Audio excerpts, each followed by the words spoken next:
Without further ado, let's give a hand to Deacon Aaron.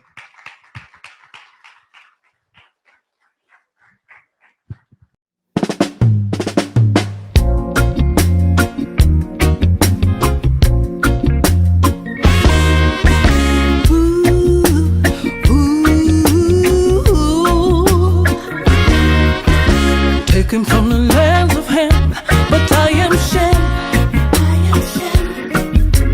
Stolen from the halls of Africa, I am Israel. Taken from the lands of Ham, but I am Shem.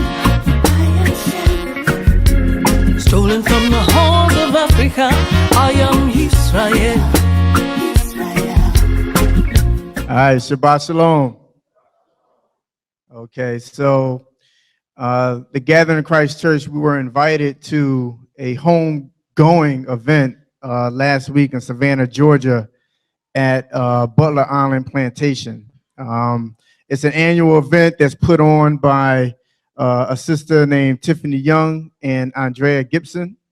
And we were asked to come down to present some information to hopefully connect the people from that plantation to the truth. Okay. And so one of the things that, I'm starting to notice in these days and times is that our people are feeling, having an ever increasing need to reconnect with our past. So whether it's, building family trees or getting DNA swabs just to identify what tribe or region of Africa you come from, we're seeking to fill that void that was lost in the Middle Passage in slavery. So what we're going to attempt to do today, we have a presentation titled The Nomadic and Imposed Travels of a Lost Tribe.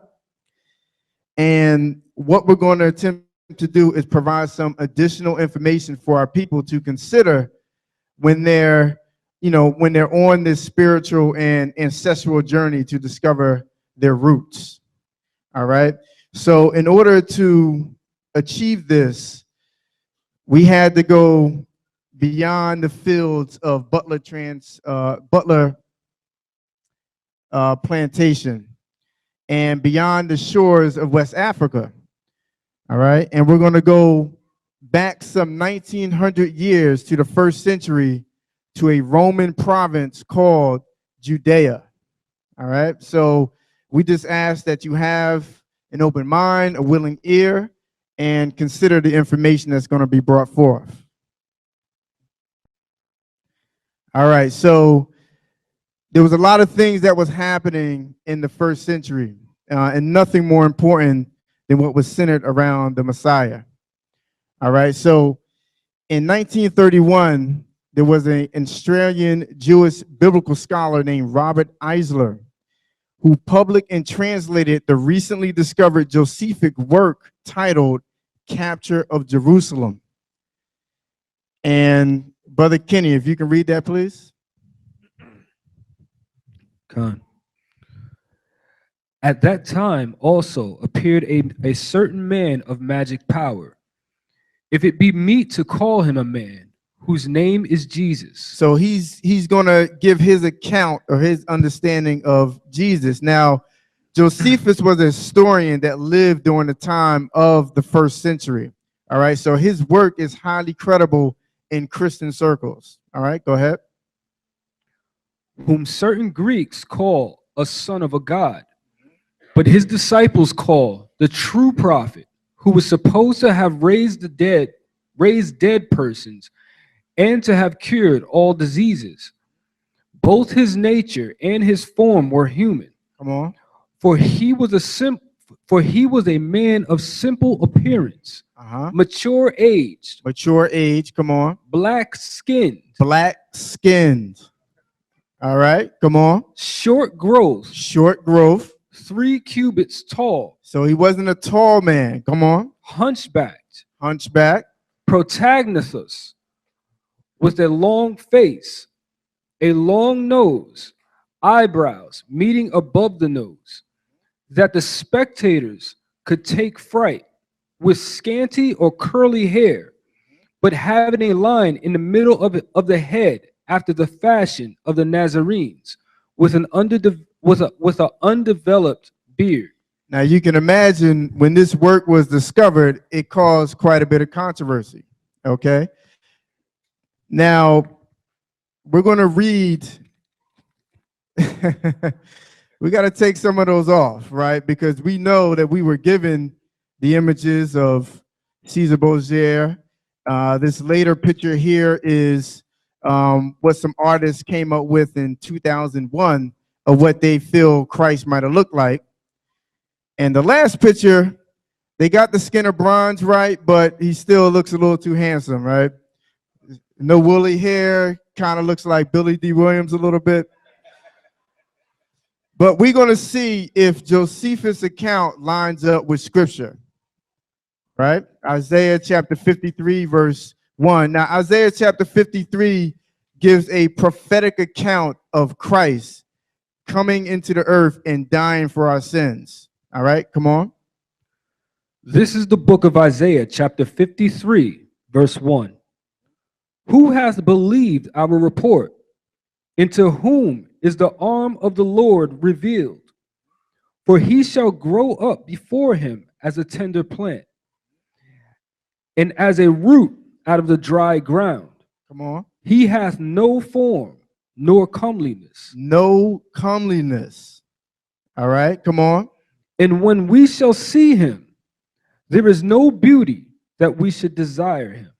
There is no, so that was the prophecy of Christ, right? That he would have no beauty, no form of comeliness, right? So we can probably say that Josephus' account sounds a little bit more closer to what he might have looked like than what we've been told. All right, let's go to Revelations chapter 1. This is the book of Revelations, chapter 1, verse 13. And in the midst Actually, start at verse 1. And then jump to verse 13. This is the book of Revelations, chapter 1, verse 1. The revelation of Yeshua HaMashiach, which the Most High gave unto him, to show his servants things which must shortly come to pass. And he sent and signified it by his angel unto his servant John. Now jump to verse 13. Revelations 1, verse 13. And in the midst of the 7 candlesticks, one like unto the Son of Man, clothed with a garment down to the foot, and girt about the paps. All right, come on. With a golden girdle. Verse 14. His head and his hairs were white like wool. Were white like wool, right? Josephus said he had curly hair. Come on. As white as snow. And his eyes were as a flame of fire. 15. And his feet like unto fine brass, as if they burned in a furnace. As if it burnt in a furnace. So if you burn anything that looked like fine brass, it's going to be black. It's going to be dark, right? So that coincides with what Josephus brought out. And we know that his feet were the same color as his arms, the same color as his face. So we are by no means putting Christ's skin color above what he accomplished at the cross for all nations, okay? In fact, many of us believed and loved Christ when we knew that believed that he was a white European with blonde hair and blue eyes. Okay? So, but what matters is the truth. All right? So we're using biblical and historical sources to bring about maybe a more honest depiction of what Christ might have looked like. And so we can't necessarily consider this to be an act of reverse racism or anything like that. It's just bringing forth the truth. And as the scriptures say, the truth will set you free. All right. So this is actually an act of scholarship, not an act of anything else, as Aframer mentioned. All right. So 1st century Judea. Judea had been a Roman province since 6 AD. Tacitus, which was a senator and an historian at the time, wrote in the Annals of Imperial Rome, he wrote, Many again say that the Jews were a race of Ethiopian origin. So that's another distinguishing marker of what the Jews might have looked like at the time of Christ, right? And we know that the Ethiopians are a dark-skinned people, all right? They virtually almost look the same as us, all right? The great revolt of Jews still living in Judea led to the first Jewish-Roman war starting in 66 AD. And in 70 AD, Titus, a Roman general, surrounded Jerusalem, forbidding any entry or exit. This led to famine and ultimately the destruction of the Second Temple. And the Jews who had remained were slaughtered. Josephus, an historian during that time period, estimated that 1.1 million Jews died and another 97,000 were sold into slavery. And Brother Kenny, if you can read that, Luke chapter 21. This is the book of Luke, chapter 21, verse 20. So we're going to see, what did Christ have to say about these events that transpired in Jerusalem in 70 AD? All right. And when ye shall see Jerusalem compassed with armies, then know that the desolation thereof is nigh. So he's speaking to the Israelites. When you see Jerusalem compassed with the Roman armies, know that the desolation is coming. Come on. Verse 21. Then let them which are in Judea flee into the mountains. Let them flee into the mountains. Now remember this point, because we're going to go back to that, right? We're going to identify what were those mountains that they flee to. All right, come on. And let them which are in the midst of it depart out. So if you're in the midst of Jerusalem and you see Rome surrounded, get out of town. Go ahead. And let not them that are in the countries enter thereinto. If you see them, don't come back home. All right, come on. Verse 22. For these be the days of vengeance, that all things which are written may be fulfilled. All right. Okay, so the fall and the flight, Brother Kenny. Now I try to, every source that I use, I put in the left hand of the slide, the left-hand corner of the slide, so you can see what I'm using for these sources. All right, so Brother Kenny, if you can read that. In the year 65 BC, the Roman armies under General Pompey captured Jerusalem. In 70 AD, General Vespasian and his son Titus put an end to the Jewish state with great slaughter. During the period of the military governors of Palestine, many outrages and atrocities were committed against the residue of the people. All right, so that's a quote out of the book Babylon and Timbuktu by Rudolph Windsor. Go ahead. During the period from Pompey to Julius, it has been estimated that over 1 million Jews fled into Africa. So we have to look into the scriptures, because it tells us that Africa was always a place of refuge for our people. Whether it's during the time of Jacob and his siblings going into Egypt when there was a famine. We can fast forward to the time of Christ when Mary and Joseph had to flee into Egypt to hide from Herod, right? For the purpose of, due to the fact that they were similarly built and constructed, their features, right? Keep going. Fleeing from Roman persecution and slavery. The slave markets were full of black Jewish slaves. All right. Throughout the last 2,500 years, the main factors that have contributed to social migration of the Jews were wars, Go ahead. religious persecution, and commerce. So we are known as a nomadic people. We're always on the run. We're always going. The main reasons why is because of war, religious persecution, and commerce. All right, so now we're in the 2nd century, and we're going to quote out of a book called African Origins of the Major Western Religions by Dr. Ben. And Brother Kenny, if you can read that. In North Africa, just before the period of Christianity's legal entry into Rome, there were many Hebrew tribes that are indigenous to that are of indigenous African origin. Right. Come on. These African Jews, as all Romanized Africans of this era, were caught in a rebellion in Cyrene during 115 CE against Roman imperialism and colonialism. So Cyrene is on the north coast of Africa. And so when we fled out of Jerusalem in 70 AD, some of our brethren, they didn't want to give up. So they staged a rebellion against Rome, which Rome quickly squashed in 115 CE.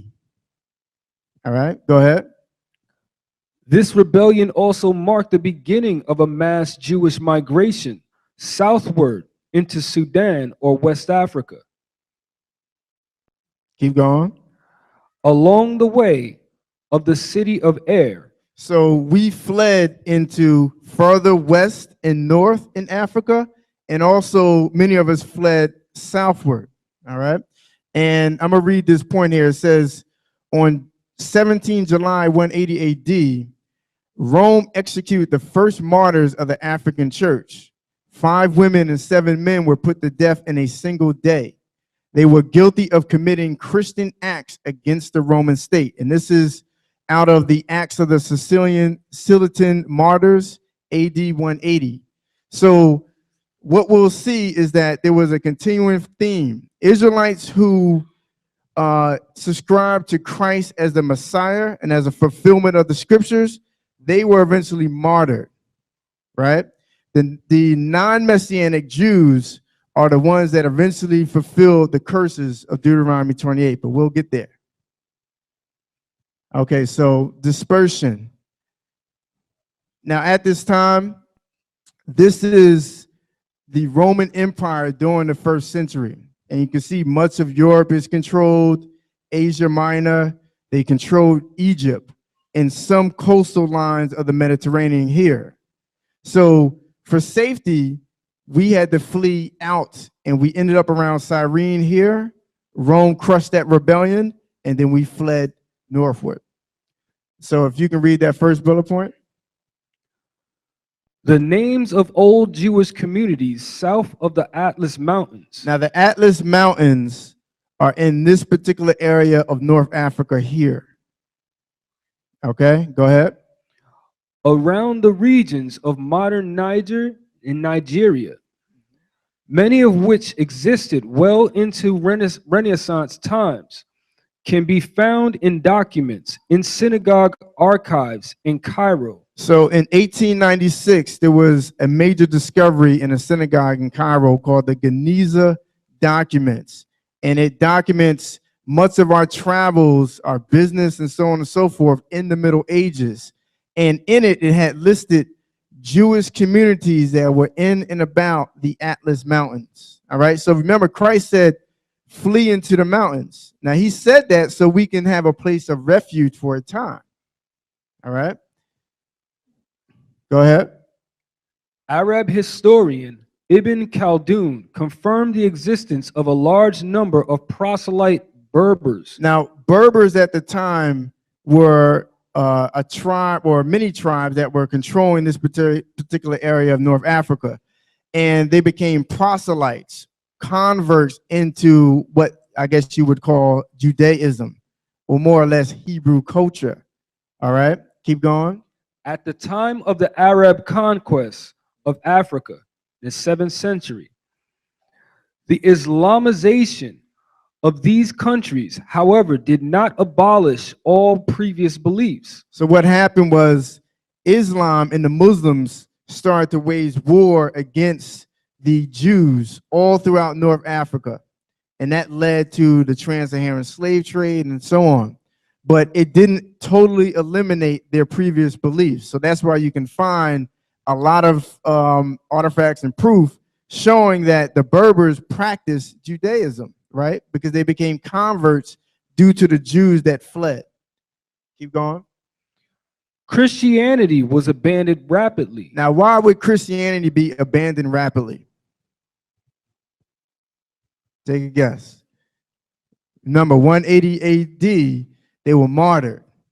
So there was no middle ground during this time. If you look, if you practice Messianic Judaism, I guess you would call it, or what we call the truth today, you were martyred. There was no room for, believing in Christ. Okay, go ahead. Judaism continued to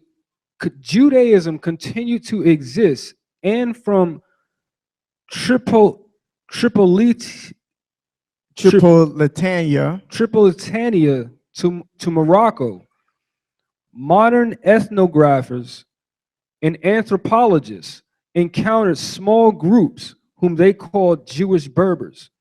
These isolated groups of Jews lived in the high mountains of North Africa into the last few decades. Now, there's a queen of the Jewish Berbers called Kahina, and she actually led a revolt against the Arabs in the 7th century, and she was an Israelite. And when you look into some of her battle cries, she was saying the Lion of Judah and so on and so forth. So she knew exactly who she was. Read that last bullet. The Jews of 8 Adar lived in virtual symbolisis. Now, 8 Adar is in the Atlas Mountains up here. Go ahead. With their Berber neighbors and enjoyed excellent relations. So they had excellent relations with the Berber neighbors. Go ahead. With them and a high subsistence level. Right. So they were taken care of for a time. The Atlas Mountains was a place of refuge for our people. And I'm going to read this quote here. It says, historians believe, based on the writings of Ibn Khaldun and other evidences, that some or all of the ancient Judaized Berber tribes later adopted Christianity and afterwards Islam, because Islam had, their mission was, you either with Islam or you're done, right? And it's not clear if they are a part of the ancestry of contemporary Berber-speaking Jews. So, as you can imagine, the Berbers who are living in the areas of North Africa today and practice Judaism, they're not the same people who were there centuries ago. All right. So a lot of people may look to say, no, this is what Berbers look like today. No, they're not the same people. And historians mostly know that. Okay. So we came out 70 AD, 1.1 million strong into Africa. Some of us ended up in Cyrene in 115 AD and attempted to rebel against the Roman Empire.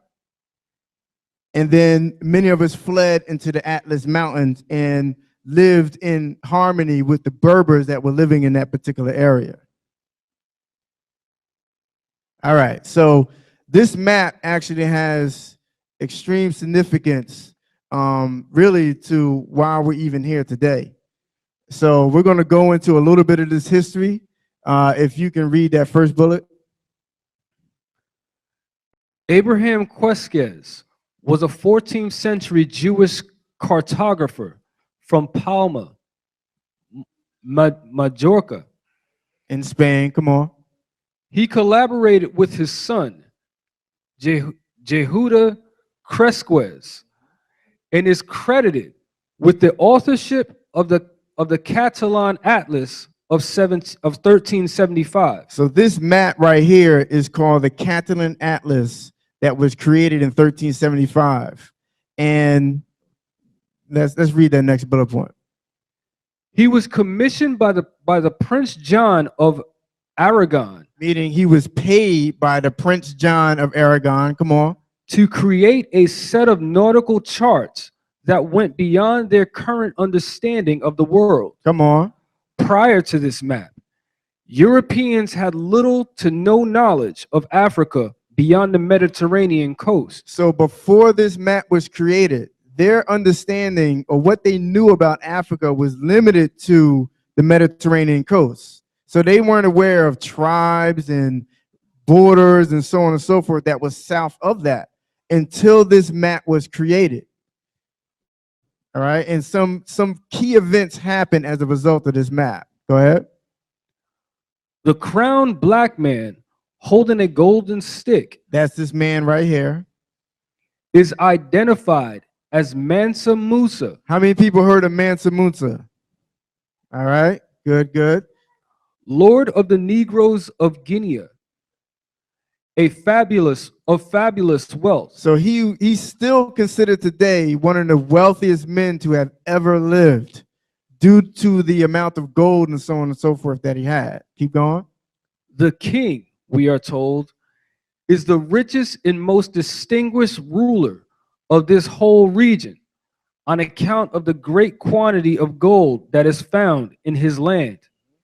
Mansa Musa, who reigned over the kingdom of Mali, probably from 1312 to 1337. So you see here, they have a gold crown on his head. He has a gold staff and a gold nugget in his hand.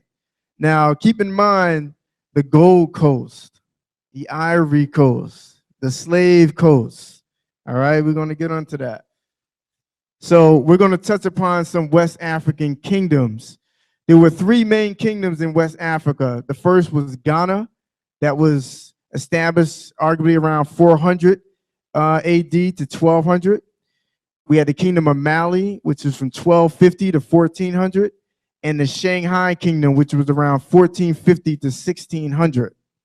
All right, and we have a good amount of information on these kingdoms due to the Arab travelers who were actually historians and recorded a lot of the information, a lot of the things that they saw in the Middle Ages.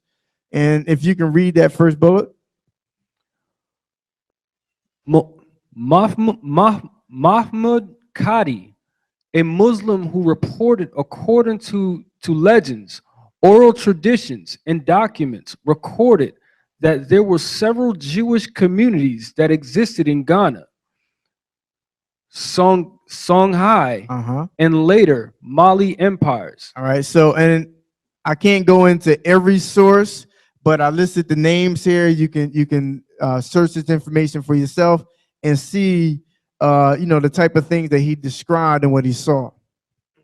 All right, next bullet point. A number of ruling families in Ghana converted to Judaism. And for nearly 200 years, the kingdom of Ghana, which extended at that time far north into Western Sudan, was ruled by Jewish kings. So that was a comment from George Lichbau, who actually worked for the American embassy and was also an historian. And he wrote extensively on his findings of basically Jews living in the diaspora of Africa. And he relied a lot on oral traditions and so on and so forth. And this is one of the things that was some of the information that he came upon. All right, go ahead. So Jews ruled, according to his account of the oral tradition, the Ghana Empire for over 200 years. All right, go ahead. After Ghana fell because of invading forces and internal disputes, Mali rose to greatness under the leadership of a legendary king named Sundiata, the Lion King. Now, he was called the Lion King. All right, so we don't have a lot of information on him, but if we know, or we have understanding that Ghana was ruled by Jewish kings and that the Jews migrated west, and it's also said that Sundiata came from Yemen, that its chances are, I'm going to say he was probably an Israelite from the tribe of Judah, all right, calling himself the Lion King. But, we'll dig into that a little bit more. Go ahead. Al-Idris, a Muslim geographer from Spain, the 12th century, wrote extensively about Black Jews in the Western Sudan. So he's another Muslim geographer and historian who wrote eyewitness accounts of his dealings with Jews in West Africa. And remember, at this time, Europeans were not aware of, the expanse and so on and so forth of Africa beyond the Mediterranean coast. All right. They didn't get that map until 1375. Go ahead. Now, this is a result of that map being published. Read. In 1441, for the first time, Portuguese sailors obtained gold dust from traders on the western coast of Africa. So remember, the creator of the Catalan Atlas map lived in Portugal, actually.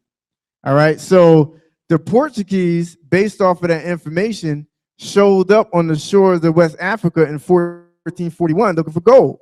Let's see what else they came with. Go ahead. The following year, Portuguese explorers returned from Africa with more gold dust And what else? and another cargo, 10 Africans. 10 Africans. So their discovery of gold, or not, I wouldn't say discovery, but them being able to buy gold and coming to the west coast of Africa began the genesis of the transatlantic slave trade. All right, and read that last bullet point. In 1492, Askia Muhammad I of the Kingdom of Songhai declared that Judaism was illegal. So he declared, Askia Muhammad, Judaism to be illegal. All right, and for it to be considered illegal, you must have had a large number of Jews in that area, but he had converted to Islam. All right, go ahead. And that Jews must convert to Islam. Convert to Islam, go ahead. Or go into exile. And that was, that came from Leo Africanus. He wrote a book called The Description of Africa. All right. And Dr. Ben goes on to relate that Black Israelite immigrants from northern and eastern Africa merged with indigenous groups of Western Africa. They also formed the parent stock of groups such as the Ashanti, the Beni Ephraim, the Hausa.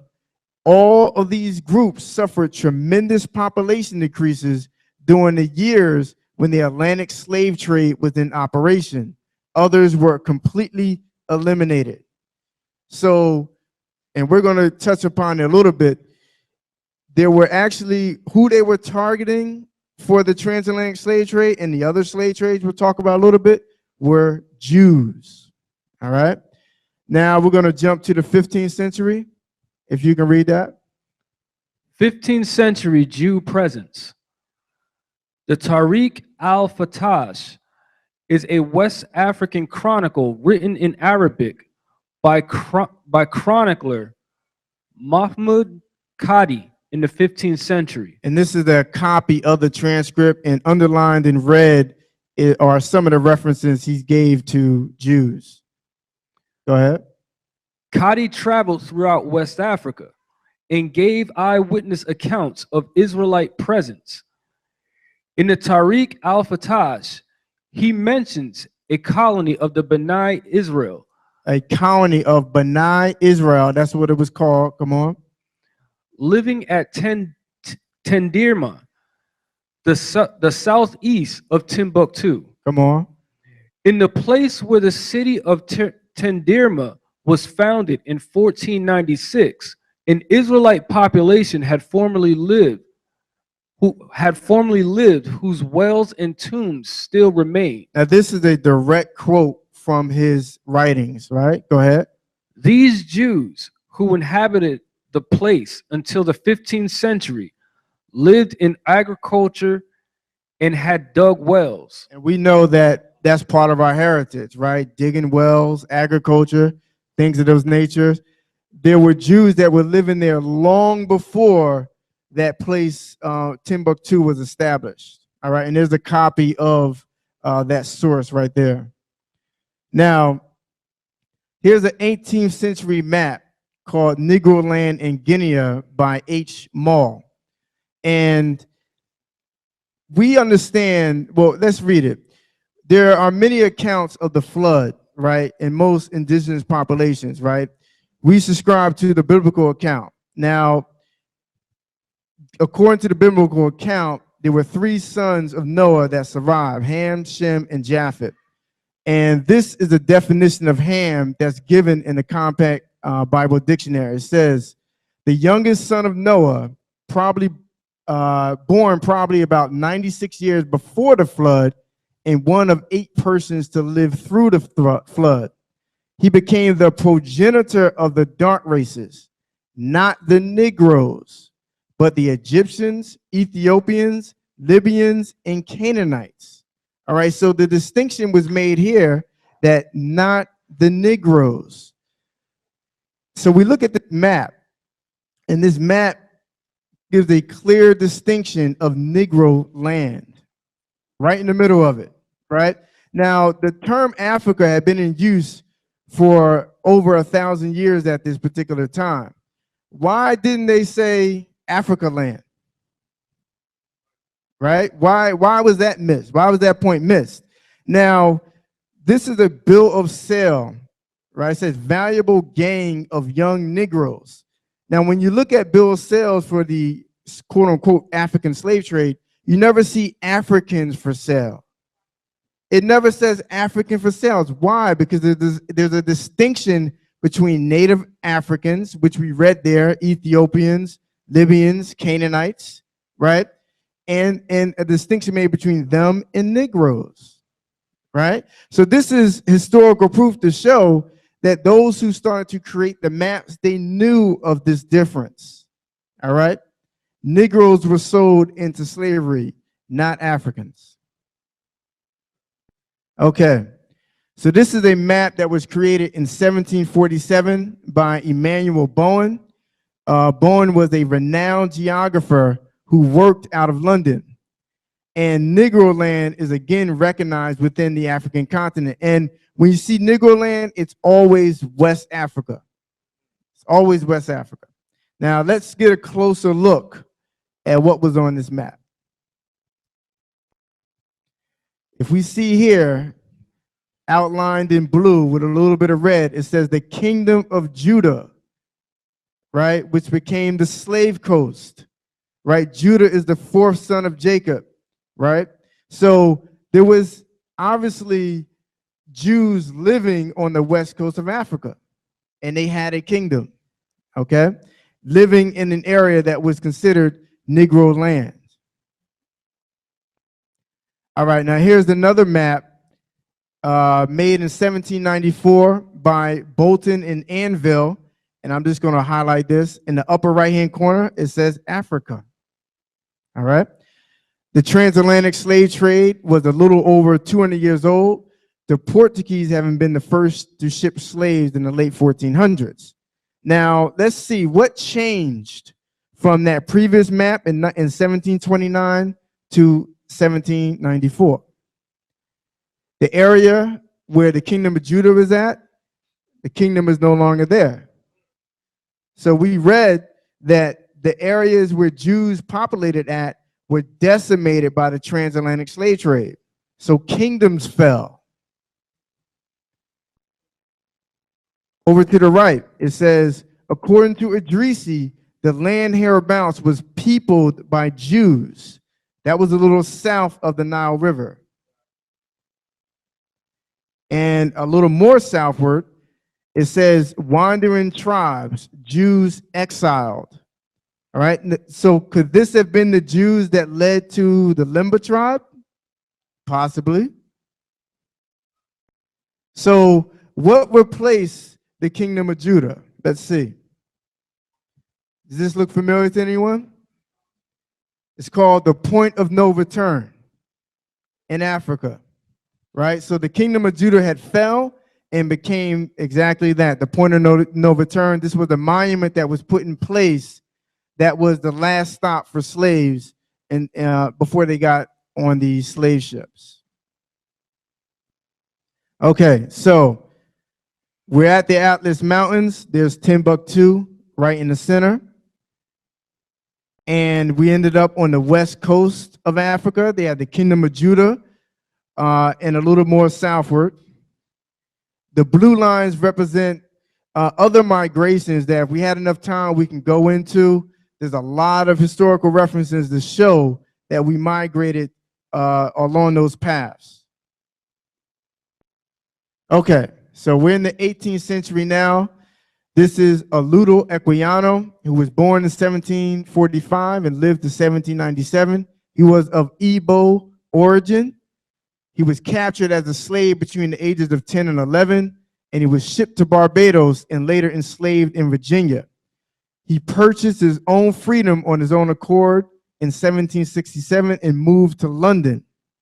All right. And he wrote a testimony called The Interesting Narrative of the Life of Ludo Equiano. All right. Now, he has some very key things to say. Brother Kenny, if you can read that. Like the Israelites in their primitive state. Now, before you read on, he converted to Christianity when he became a free man. Okay. So, and he never encountered European Jews before. So when he started to encounter these people, he started to draw comparisons to what his own indigenous culture was and to that of European Jews. All right, go ahead. Our government was conducted by our chiefs or judges, our wise men and elders. And the head of a family with us enjoyed a similar authority over his household with that which is ascribed to Abraham and the other patriarchs. So his government, his family structure was similar to what he saw in the scriptures and to Jews that he encountered. All right, go ahead. The law of retaliation obtained almost universally with us as with them. All right, so he had the similar law of retaliation that the Jews had that we had, right? Eye for an eye, tooth for a tooth. Go ahead. For we had our circumcision. He had circumcision. Go ahead. As a rule, I believe, peculiar to that people. We had also our sacrifices and burnt offerings. So they had sacrifices and burnt offerings too. All right, go ahead.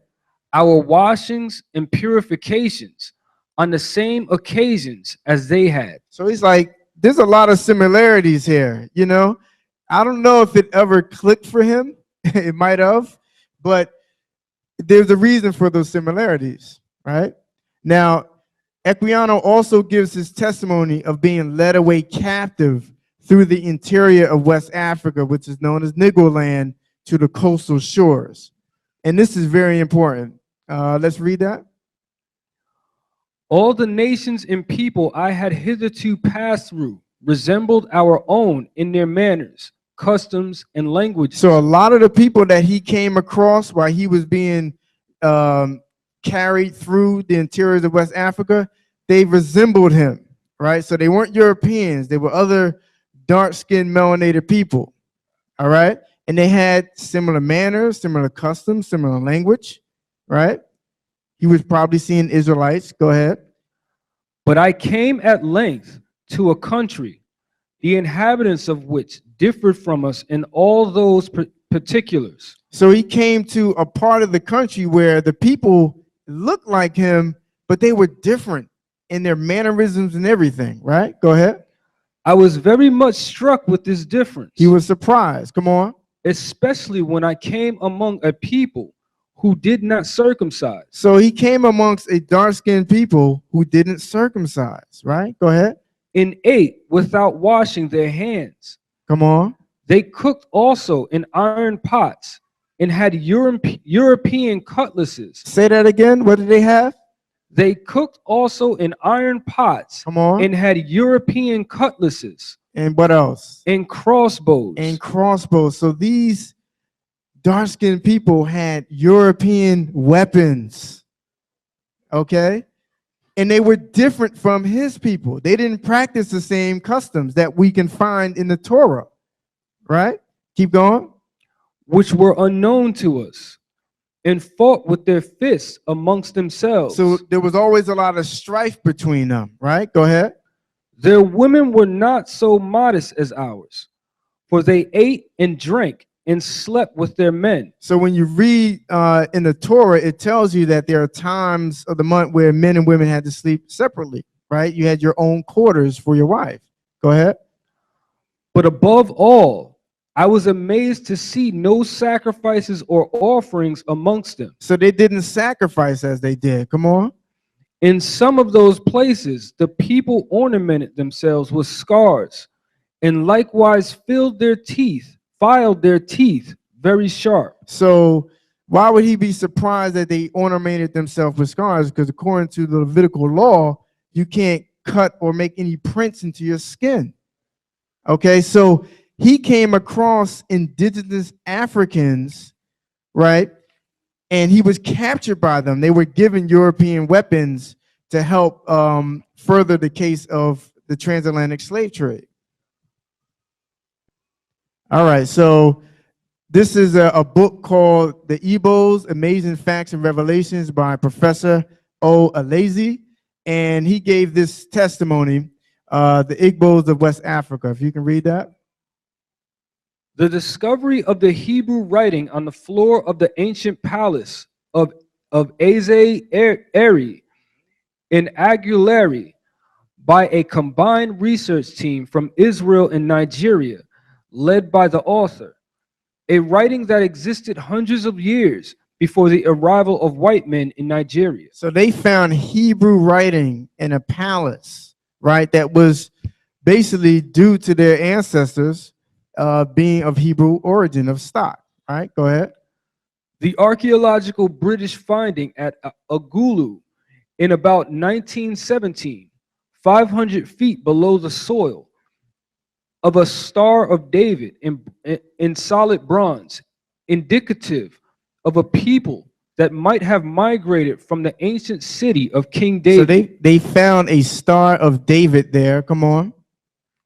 The vast, overwhelming evidence of cultural similarities. That's right. Come on. That over 85% of the names of all Igbo towns and villages are Hebrew. So check that out. And he's actually Igbo, right? So over 85% of the names of Igbo towns and villages are of Hebrew origin, right? And up here we just have a picture of a Igbo synagogue and some Igbos practicing the faith. And here CNN wrote an article called Nigeria Igbo Jews, Lost Tribes of Israel, right? But we know they're not lost, right? They found out. So 19th century account of Jews. Now, Mungo Park lived in 1771 to 1806. He was a scholarly explorer of the African continent. And here in the lower right-hand corner is the route that he took. He's credited as being the first European to travel as far east to the Niger River, right? And he wrote of the Jews operating in the region of Timbuktu. He said, there are many Jews at Timbuktu, and they spoke Arabic and used the same prayers as the Moors.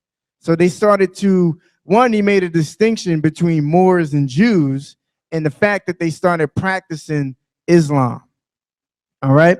Now he wrote this book on the left-hand side, you see, called The Travels in the Interior of Africa.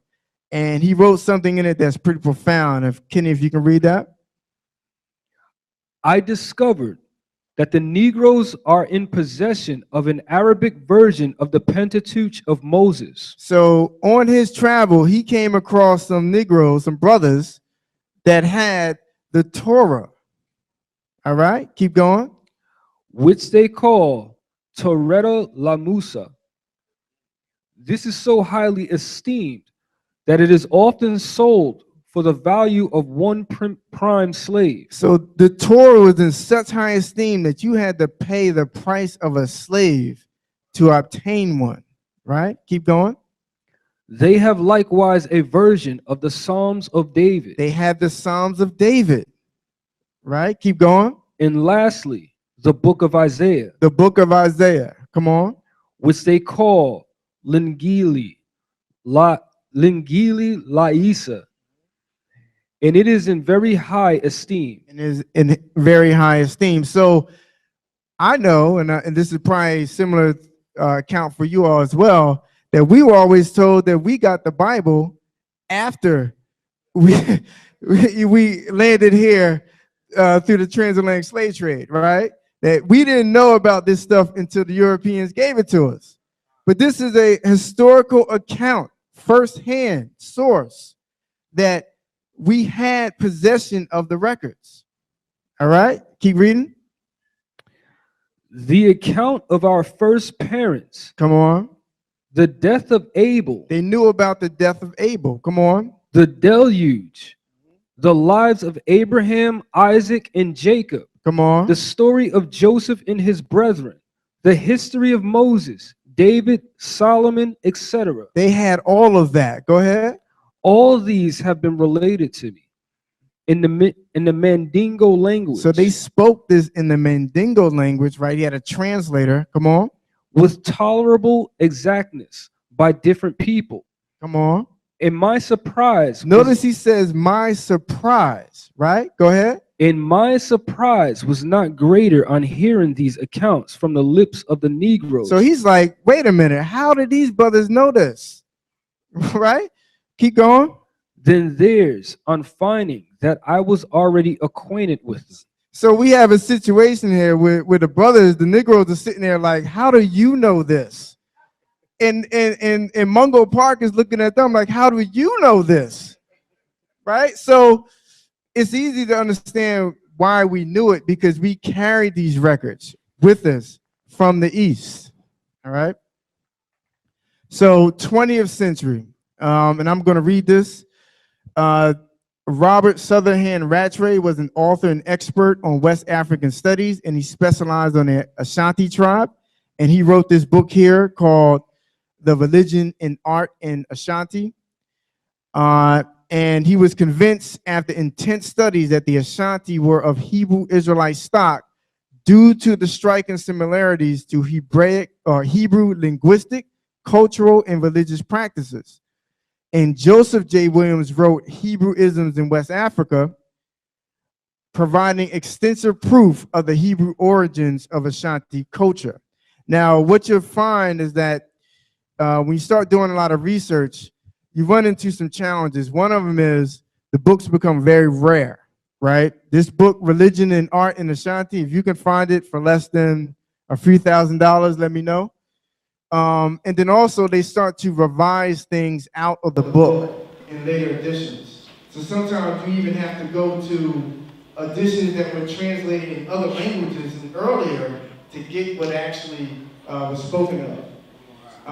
But this is out of Hebrewisms of West Africa. If you can read that quote, Ken. The termination T or tie in the names of West African tribes has usually the governing meaning of the race of, the men of, the children of. So the word T at the end of Ashanti means the men of, or the people of, right? Go ahead. This would make Ashanti the people of Ashan. There was, as a fact, a town of the name of Ashan in the domain of Judah. Right. So in the domain of Judah, you always had the priests that were on the suburbs or the outskirts, right? And there was a town or a suburb called Ashan, and we'll read that quickly. In 1 Chronicles chapter 6, verse 57. 1 Chronicles chapter 6, verse 57.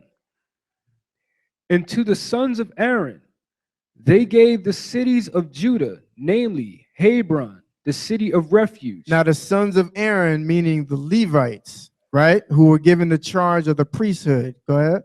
And Libnah with her suburbs, and Jatir, and Eshtemoa with their suburbs, and Helon with her suburbs, Debir with her suburbs, and Ashan.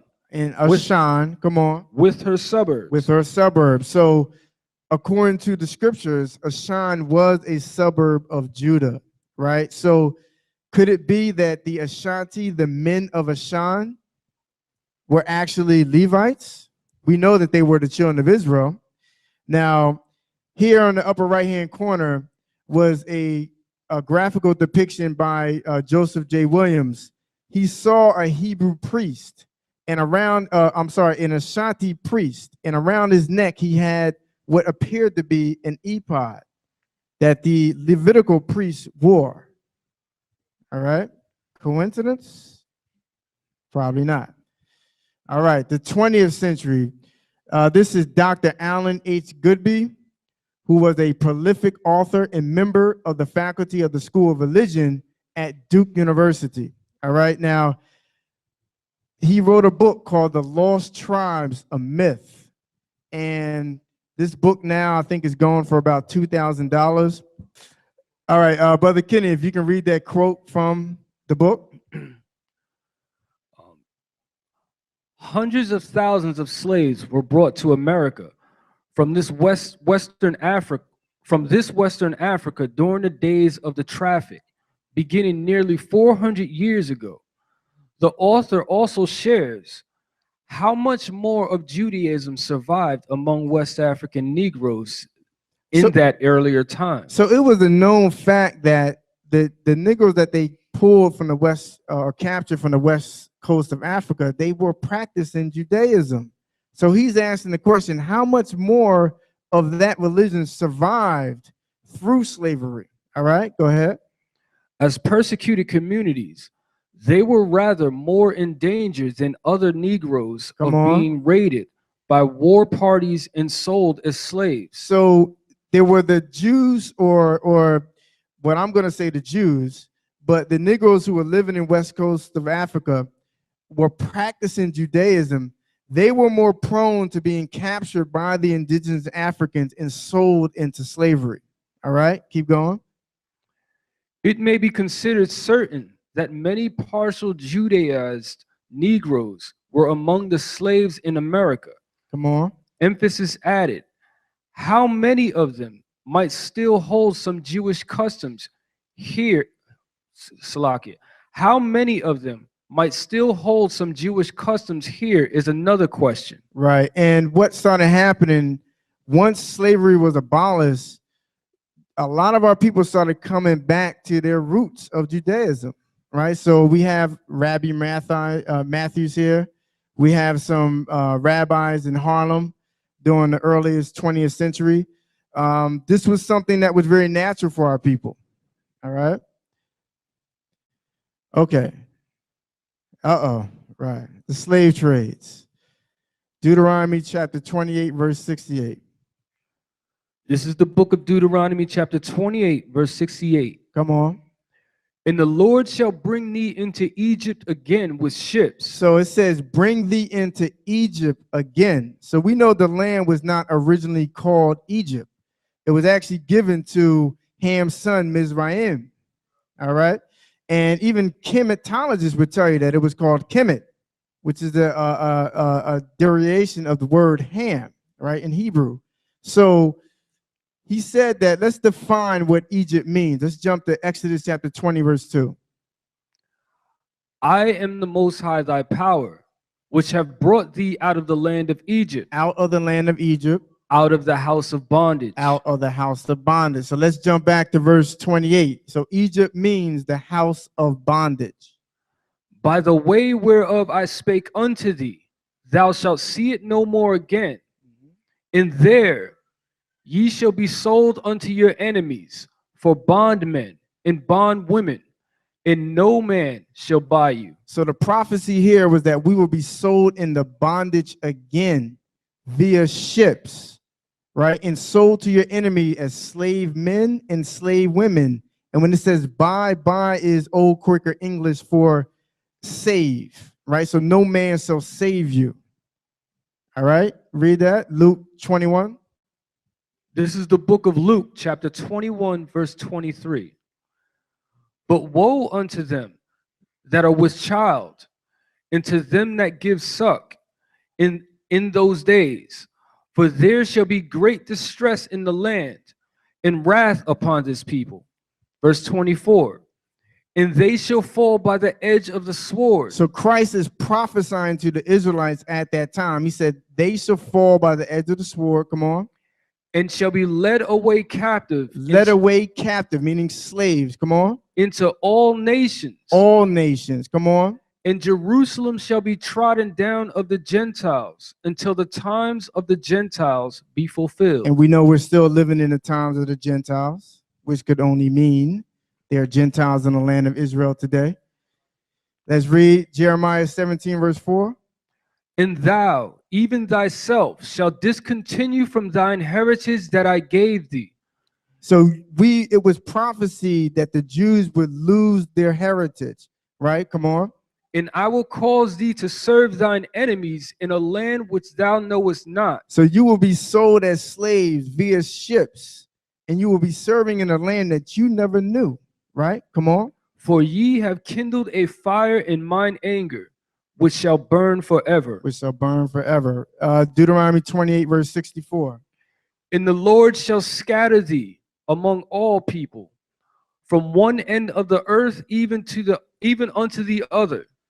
And there thou shalt serve other gods. You shall serve other gods, come on. Which neither thou nor thy fathers have known, even wood and stone. So the prophecy here is that we will be scattered throughout the four corners of the earth, right? That we will be, the clues here is that it will be via slavery, slave trades, right? So here we have the transatlantic slave trade, which was from the 15th to the 19th century. We have the trans-Sahara slave trade led by the Arab Muslims from the 8th century to the 17th century. We have the Indian Ocean slave trade, which was from the 2nd century to the 20th century. And lastly, the Mediterranean slave trade from the 17th century to the 19th century. So this is how Deuteronomy 28:64 was fulfilled. Through slavery, we were scattered through the four corners of the earth. All right. Now, we spoke about the Butler Island plantation. I'm not going to spend a lot of time on this. You can read about him, Pierce Butler. He was one of the richest men in America, one of the signers of the Declaration of Independence. And he had a preference for slaves, that of Igbo, Ashanti, and Yoruba origin. All right. Now, Deuteronomy chapter 28. We're going to start at verse 15.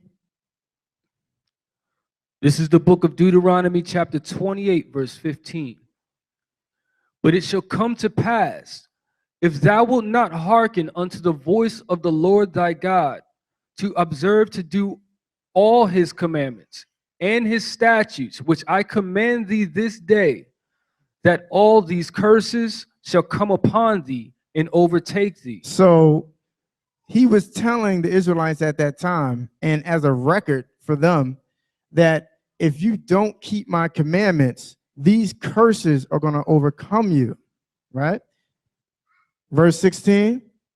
Cursed shalt thou be in the city, and cursed shalt thou be in the field. And the Butler Island plantation, it was a rice plantation. And from the accounts of the people who were there and some of the descendants, the rice plantations were the worst plantations to work on due to the amount of physical labor. It was so horrific, the accounts that you can read. And I have a book that I'm going to touch on a little bit called The Journal of a Resident on a Georgian Plantation by Fanny Kimball. And she married Pierce Butler Jr., who was heir to the whole Butler empire, if you want to call it that, in Georgia. And she was married to him in Philadelphia. She didn't know that how he had gained his wealth. So when she moved to Georgia and lived with him on the plantation for a year, she was horrified. So she wrote letters that she didn't send to anyone, but she wrote accounts of what she saw on the plantation. And I encourage you, if you're interested in any of this history, this book is like reading Deuteronomy 28. Some of the accounts, it's unbelievable. All right, so verse 23. And thy heaven that is over thy head shall be brass, and the earth that is under thee shall be iron. So this is a prison, right? Your head over you should be brass, and the earth under you should be iron, right? Come on. Verse 30. Thou shalt betroth a wife, and another man shall lie with her. And another man shall lie with her. So this man here Roswell King worked on the Butler Island plantation, he fathered over 60 children with the slaves that he was overseeing. All right. And we know that was done by force. Keep going. Thou shalt build a house, and thou shalt not dwell therein. So it says, you shall build a house. To the right was the house that the slaves built for Roswell King. Looks like a mansion, right? Pretty nice. Not one slave was able to live in it, right? That's a curse. Keep going. Thou shalt plant a vineyard, and shall not gather the grapes thereof. Now, to the bottom right, I have one of the slave quarters that the slaves lived in, right? That shack. And I just want to read this account in Fanny Kimball's book. It says, now this man is talking about one of the overseers. It says, now this man is known to be a hard master. His Negro houses are sheds, not fit to stable beasts in. His slaves are ragged, half naked, and miserable. So this is some of the conditions that were a result of breaking the commandments that we had to contend with and deal with. All right, verse 33. The fruit of thy land and all thy labors shall a nation which thou knowest not eat up, and thou shalt be only oppressed and crushed always. All right, so did the slaves reap any of the benefits of their hard work? Absolutely not, right? So we were oppressed, we were crushed, right? Let's keep going. Verse 41. Thou shalt beget sons and daughters, but thou shalt not enjoy them, for they shall go into captivity. For our sons and daughters shall go into captivity. So we can easily visualize this as children were captured from the shores of West Africa. But I want to read this personal account by Fanny Kimball. And it says, again, I find many women who have borne from 5 to 10 children rated as workers, precisely as young women in the prime of their strength who have had none. So they will always rank the workers, right? If you had, a lot of children, if you didn't, you would still put the work the same way. And I'm gonna jump down. It says, in short, as their lives are for the most part those of mere animals, their increase, talking about the children, their increase is literally mere animal breeding, to which every encouragement is given, because they breeded the slaves. For it adds to the master's livestock and the value of his estate. So it tells us that our children would go into captivity. We would not enjoy our children because they became, after they were bred and raised up to a certain age, they were added into the overseers or the owner's assets. They became slaves. All right, verse 46. I promise we're going to end this on a good note. Keep going, verse 46. And they shall be upon thee for a sign and a wonder. So these curses will be onto us for a sign and a wonder. A sign for us to identify who we are according to the scriptures, and a wonder because we're always going to wonder, why are we going through all this? Why are we going through all this tribulation in America and out of America? It was prophesied in the scriptures, all right? Come on. And upon thy seed forever, right? Go ahead. Verse 48. Therefore thou shalt serve thine enemies, which the Lord shall send against thee, in hunger and in thirst. We will serve our enemies, right? In hunger and in thirst. Come on. And in nakedness. And in nakedness. And in want of all things. In want of all things. Come on. And he shall put a yoke of iron upon thy neck. That yoke of iron in the right hand, left hand corner, all right, of the pictures.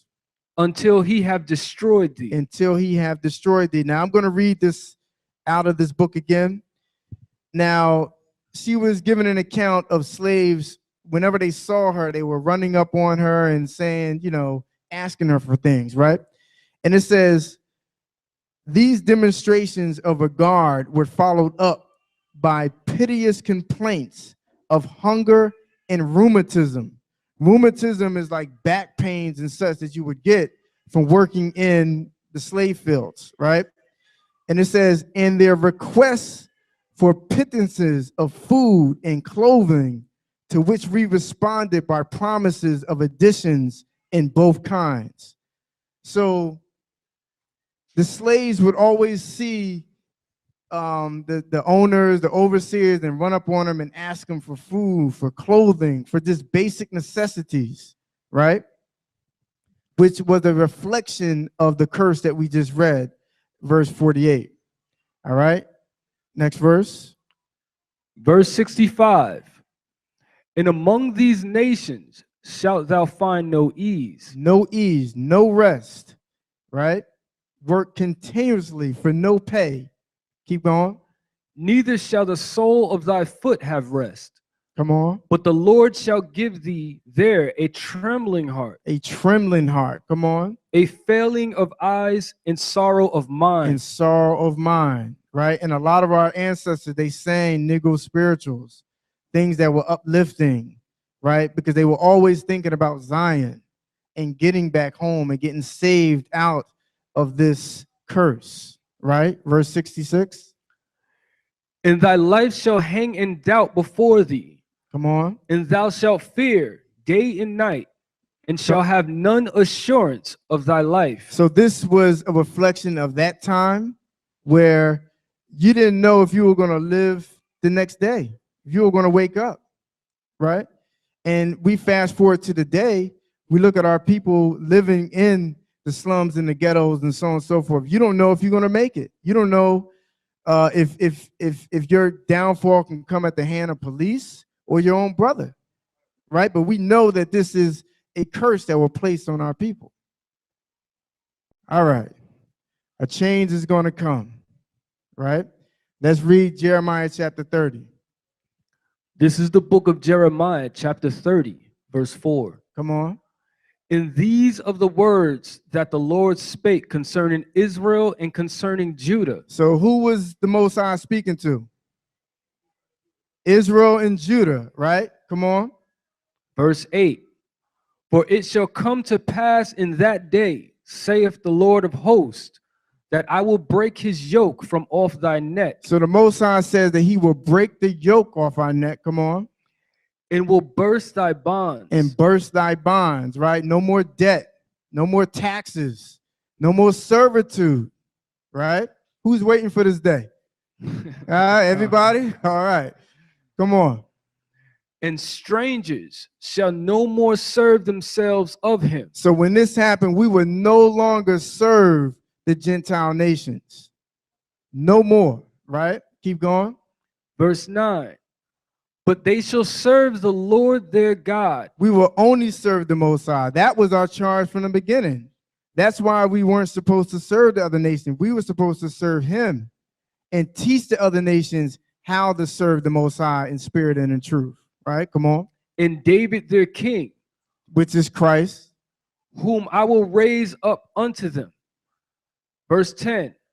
Therefore fear thou not, O my servant Jacob. Come on. Saith the Lord. Neither be dismayed, O Israel. For lo, I will save thee from afar. He will save us from afar. Come on. And thy seed from the land of their captivity. Our seed from the land of our captivities. Come on. And Jacob shall return, and shall be in rest, and be quiet, and none shall make him afraid. Come on. Verse 11.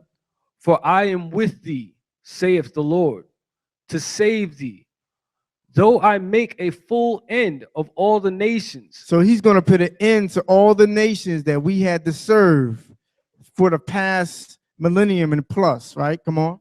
Whither I have scattered thee. Wherever he scattered us, right? Through the numerous slave trades, right? Come on. Yet I will not make a full end of thee. Come on. But I will correct thee in measure. Come on. And will not leave thee altogether unpunished. Right. So that remnant that's going to return back to the land, that's going to return back to the Most High, that's going to be the end of our captivity, right? Kingdom come. So that's the end of the presentation.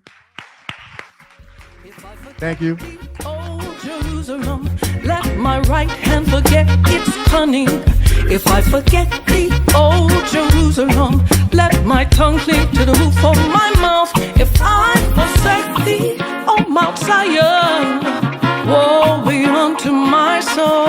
If I forget Jerusalem, chief of my joy.